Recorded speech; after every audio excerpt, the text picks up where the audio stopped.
Kuna limbo ana dawuhmu apa Mak Cange?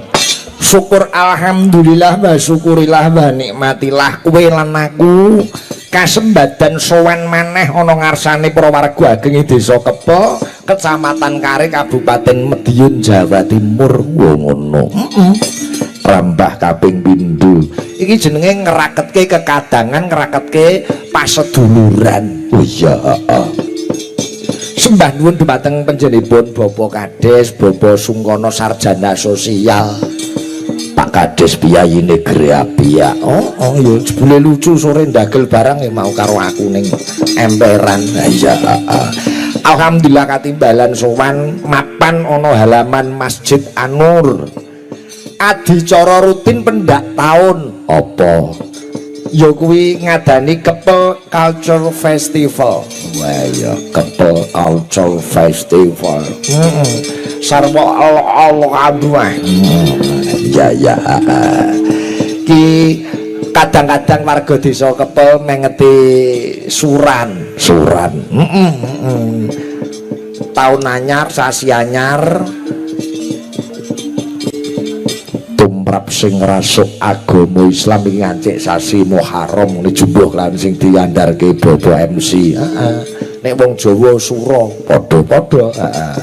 Ing sasi anyar tahun anyar mari bersama-sama membuka lembaran sing anyar, lembaran yang baru. Lembaran baru ditulisi tulisan penuh keindahan, penuh kebersamaan, persatuan, gotong royong. Ngono ya Mak. Ya siji gawe loro gawe sedekah bumi ya suran do mengeti hari jadi Kutha Madiun sing kaping 458. Wow ngono. Pokoknya tumplek blek bengi kabeh podo bersyukur atas nikmat dan rahmatnya Gusti Kang Murbeng Jagat sing ditampa warga Kepel kene. Ngono. Muga-muga nikmate sing dawuh disyukuri iki saya wimbuh kanikmatan sing ditampa. Muga-muga kabeh pinaringan sehat wal afiat. Kalih saka rubeda jinangkung dening Gusti Allah taala. Amin Allahumma amin. Amin. Tak gawake piranti alat komplit saka omah, gamelan wayang, sound system komplit jangkep, live streaming YouTube Sige channel lan channel-channel liyane nduk. Ngono. Kanca-kanca wiyaga lan paranggana wis padha samapta uga seneng kuyung. Pelawak tak gake spesial, bintang tamu spesial. Wow, spesial kaya nganggo ndok. Ya Mas Jolang tak jak rene meneh. Iya. Yen ngono warga Kepel tresna karo Mas Jolang. Ya ora. Ya wong mergo ngepaske anggaran golek dagelan sing rada miring. Ya timbang nganggur ning omah ngono. Iya. Wong Mas Jolang ya wis CS karo Pak Sungkono, Pak Kades, dadi hukume dosa yen Mas Jolang ora kersa rawuh ana Kepel kene. Oh iya ya. Ya diaturi rene. Kene Jo, prau layar Jo ya. Geng dalu Mas Jolang, dalu Pak Ikit, Mak Cange, Mbak Limbo. Alhamdulillah saged sowan melih wonten ngarsanipun warga Kepel mriki. Laladan Kare, Kabupaten Madiun. Nggih, Pak Ikit. Nggih, ndongake napa dhateng warga Kepel mriki Mas Jo? Guys, muga-muga sak bungkur panjenengan tasyakuran sedekah bumi, suran terus ambal warsa Kutha Madiun. Wah, telung acara dadi siji nggih Pak Ikit. Betul. Lah kek napa to kok telung acara dadi ke siji jenengan pirsa mboten? Ora.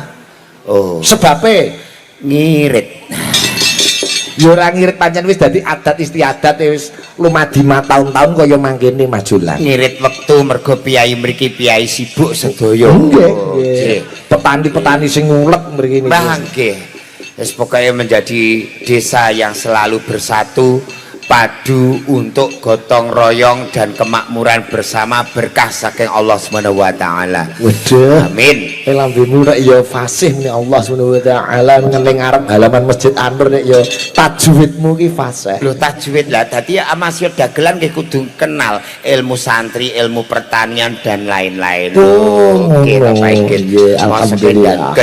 Ya kudu ngerti tajwid, enten idhar, enten ikhfa, nggo ngoten iki kudu ngerti kabeh.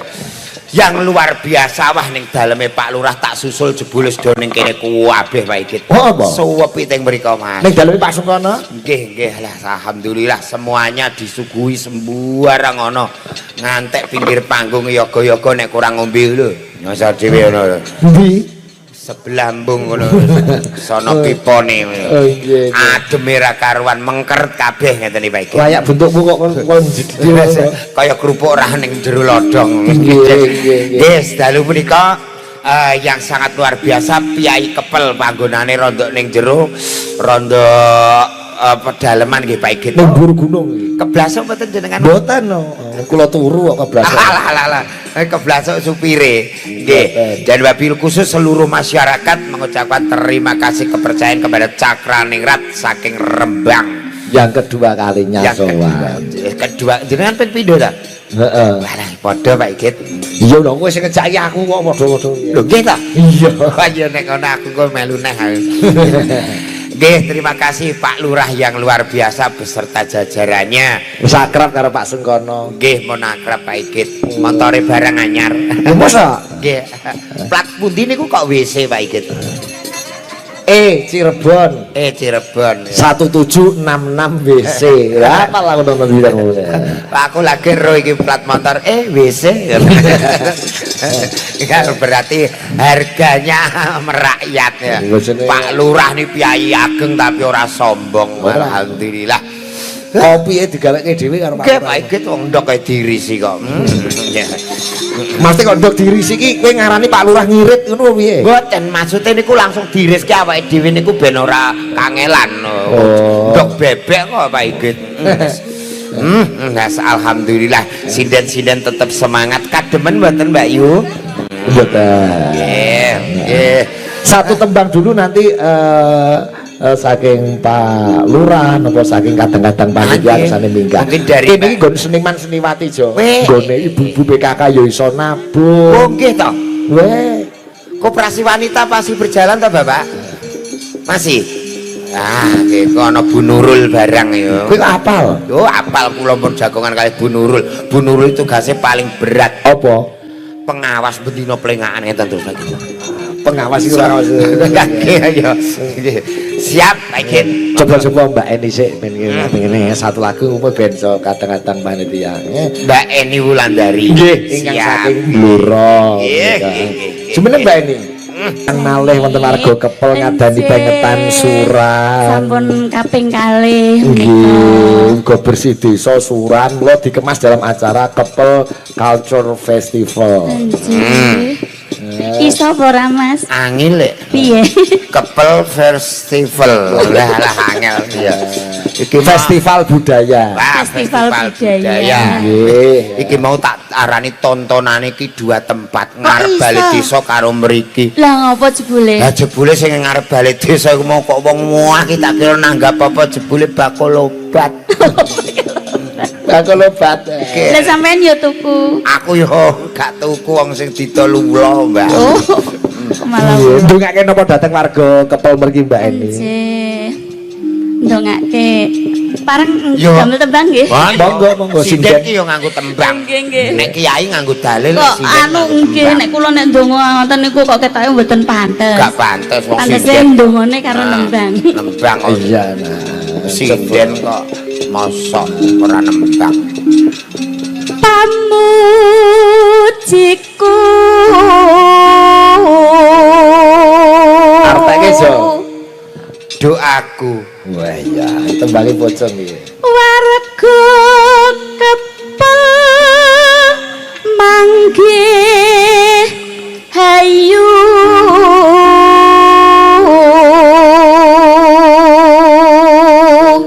warga Kepel selamat wilujeng. Wah iya iso jebule. Ya sak grayang-grayange Pak Igit. Tansah bagya mulya selalu bahagia selamanya. Oh iya. Tebih saking suker sakit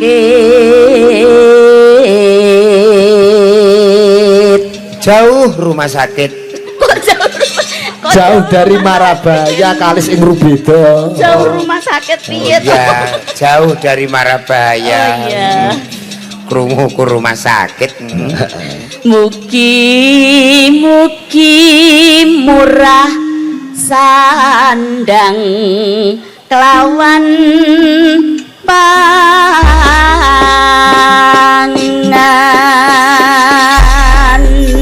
Allahumma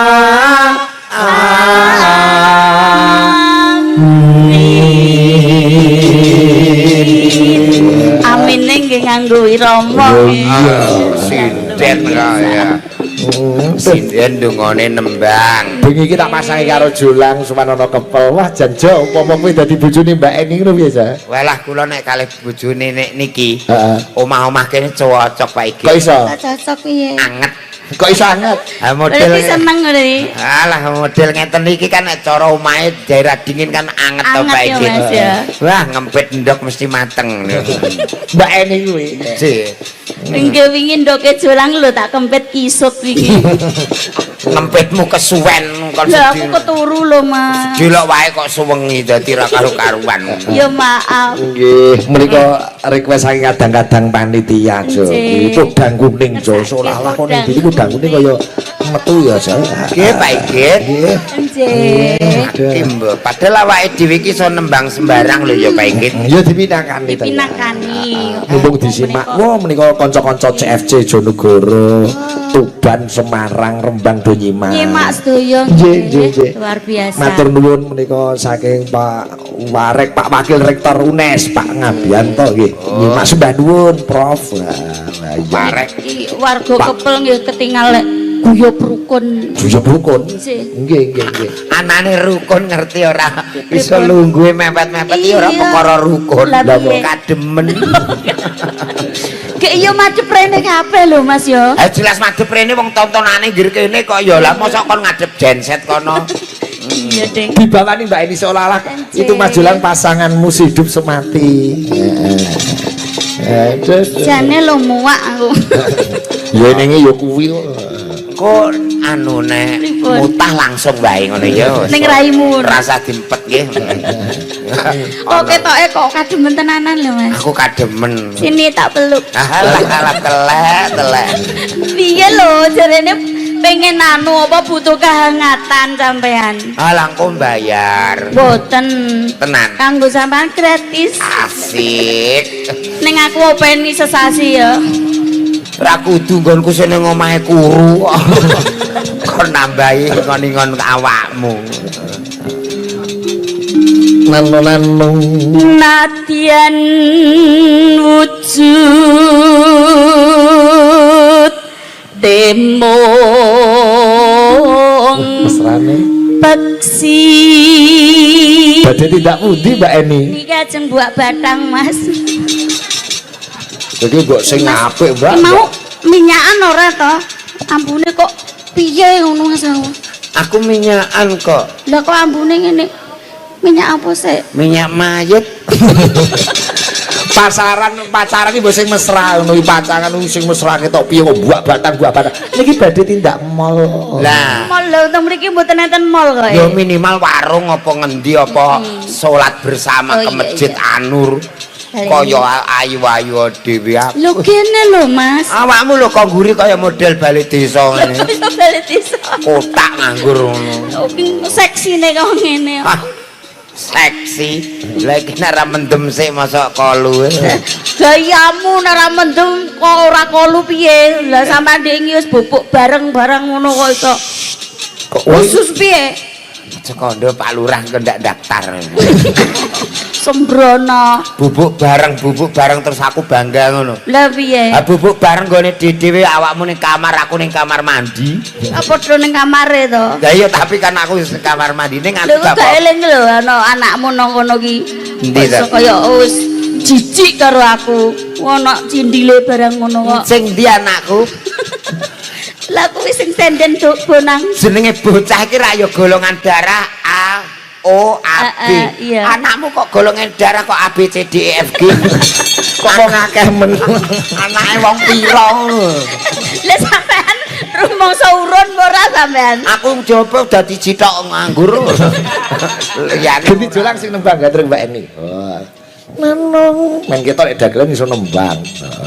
Kata-katane hafal apa ora? Lho, wong kula niku wis kulino. Sias Maradona ya Mbak Eni nggih. Nggih. Oh, niki wau nderek Kasmara. Napase diatur. Engko nek sesek piye ngo tengah-tengah ngo pedhot tambekane. Kudu ketok elok. Iya. Artikulasi bareng yo sing cetha. A I U E O. Iya. Alah, Mbah. Aja muteng lah. Sidone kok yo. Gampang nesu to saiki. Ya aku ki mbangger ning daerah dingin ngene iki. Gampang nesu ngo stroke lho. Gak. Menong. Ya. Wes suwe nggon. Madhep renon. Agawe talining bronto sayangku. Oh, ada. Kok iso mencolot adoh men. Aku ki nek ora awakmu sing benerno ki ora Lah iya lila. tak benerne. Aga lambene barang ki nek nembang gak usah diajokno ngene. Biasa wae. Udah tak mbok ajok-ajokno kaya Iki ora perkara lambeku maju. Lah apa? Nututi untu. Arep muni ngrongos ngono Tuh iso balapan karo lambe. Agawe talining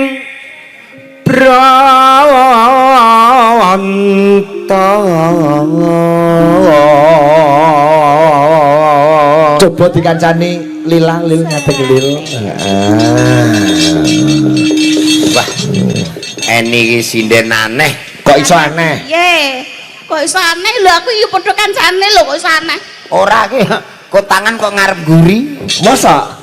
Ora lho, Mas. Lah iki apa wi? Ki punuk. Mosok punuk dikotangi. Mulane kok jablasan. Jablasan piye? Halus ngono. Kok ngarep guri kok padha? Lah, Piye? Ana Mbak Lila, ana Mbak Eni upama padha legane kuwi milih sapa aja? lah Bapak Mas yo stres yo tetep milih niki to Pak iki. Iya piye? Oh, apik niki yo. Milih kono. Ah. Iya nek kepengin mengkeret kono. Apane? Lah jare butuh anget. Nek pengen mengkeret ya kono lah. Engko tak abang, Mas. Lah, iki malah diobong ora trimo anget panas lho. Ngrasake yo. Iya, Nduk. Lil, yo iki gandrung jolang lil. Wong ana sing dipilih yo milih. Hidup adalah pilihan iki. Oh, ngono. Iya. Nanu. Halus manis nangasam make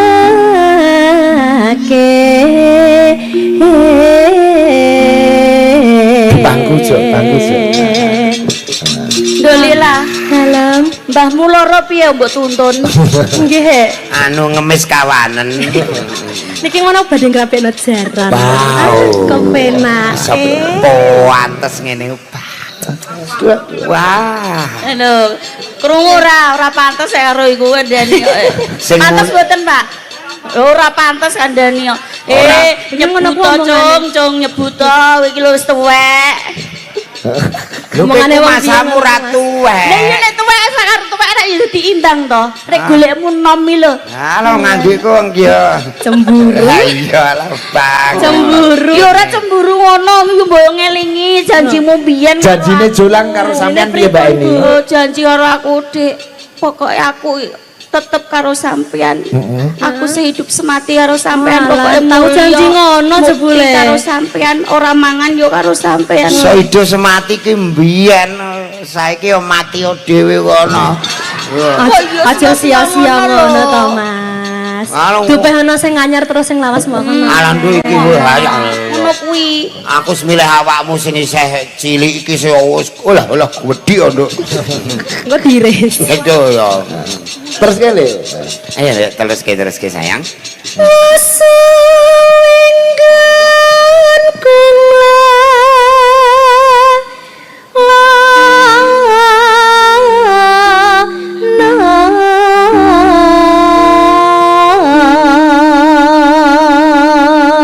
Turano lanangan liya to ya lila iki kok ya Juk kepek Awakmu nek cemburu langsung nyempung-bung ngono lho.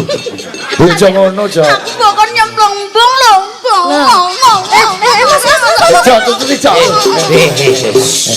Ya ora. Oh, yo dadi gawe lho. Iya sayang. Iya pengen piye? Gendong. Wah. Gendong. Aku wacana Yasin ya, Bro. Lah ngopo? Ayo gen kuat Pak Igit. Ayo sayang. Gendong. Walah rasane kaya ape gempuri pager bali desa Pak Igit. Walah alah. Iya, rasa rasane piye Mas rasane Mas? Wah tenan lho wis kaya nggawa iki lho. Nggo ngepeki watu iki lho. Gawa apa? Wis tak Lho Bu dilolokne Bu, ngene iki ora tumbak cucukan Bu. Nah, Aku mbok padakno apa? Lah, dipadakno sing elek-elek iki malah Bu dipadakno watu pager gedhe. bali desa aku mau muni ngono tok. Ya ben adil ora karo Lila tok ana Mbak Lilis barang ini. Nah. Iya ono liyan. Cepake telu. Saya kurangan, loro iki saya kurangan Mas. Rupa apa ngene? Lah iya kaya ngene iki lho wis ngelintong kabeh iso. Alah wong rupa sing penting ra manuke padha. Kok iso dicethakne lho. Ana pilihan telu Jono Lila, Mbak Eni karo Mbak Lilis. Wah iki engko sing perlu dipateni sing ndi iki cah. Kok malah dipateni iki Mbok omongan. pateni piye? Maksude Sing rasa tuwa mbok pateni ngono. ora maksude rasane Bu, cemburu sabar, lho. Bu, Oke. sabar. Mbok aja ngono. Ki anggere muring-muring terus ngono wis. Lho seneng piye? ngono mbok banding-bandingke sing enom tuwa ngono lho. Aku sing tuwa dhewe terus mbok sia-siakno. Ojo nangis. Waduh kula lho Mas. Ati iki kene iku senengane modin kepel lho. Nah kene. Ati ki ning dhuwur. Anggo mlayu rono mlorot. Alah mlorot teko kene ngono ya. Iki mbok pertama, mbok kedua, kae mbok ketiga, Mbak Lilis. Heeh. Oh, mbok ketiga kok malah tuwa. Ada ya, ya. nerima nomor loro. Biasanya terus nomor loro karo nomor siji terus bolonan. Iya. Ya, Ayo Mak. Ya. Jadi besti Mak. Ya. Nano. Golek isi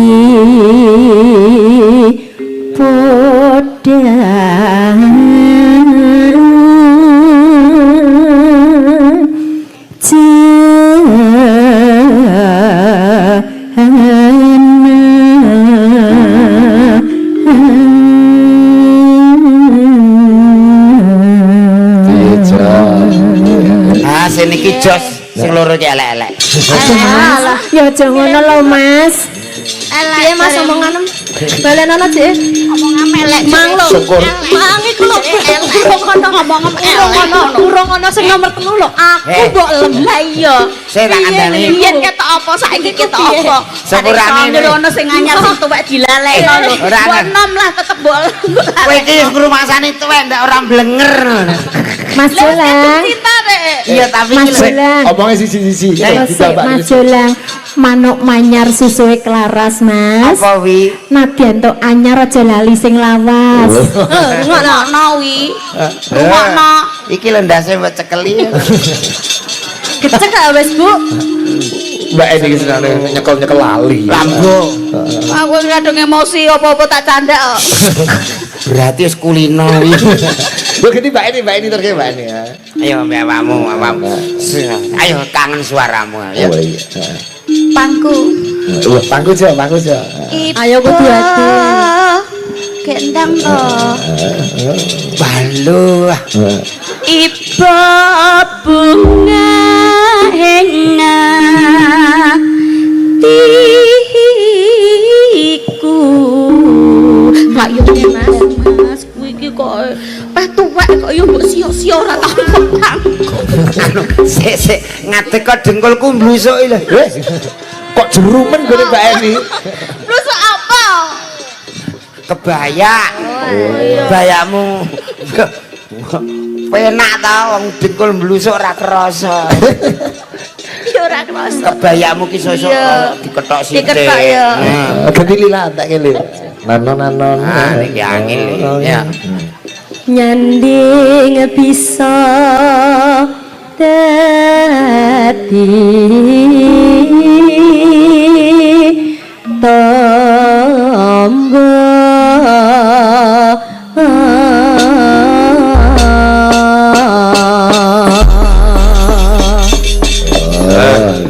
Podang Kuning karya Pak Darno. Heeh, coba digarap ya Taib cara kene. Heeh. Cara Tuban karo Bojonegoro Madiun iki mirip-miripan Joko. Oh ngaten. Tempone kene rada sesek. Oh, Nek sing ngaten, lor nggih. nggih, sekarane meh padha. Tapi nggih wonten nggih mriki Tayub. Lho terkenal Tayub Terkenal. Madiun niku Madiunan terkenal. wonten. Ya. Podang Kuning Gubuk Asmara. Biasanya Tayub iki dua lagu jadi satu. Mesti. Nggih ciri khas menika. Weh. Monggo buka saking Bonang Mas. Yo.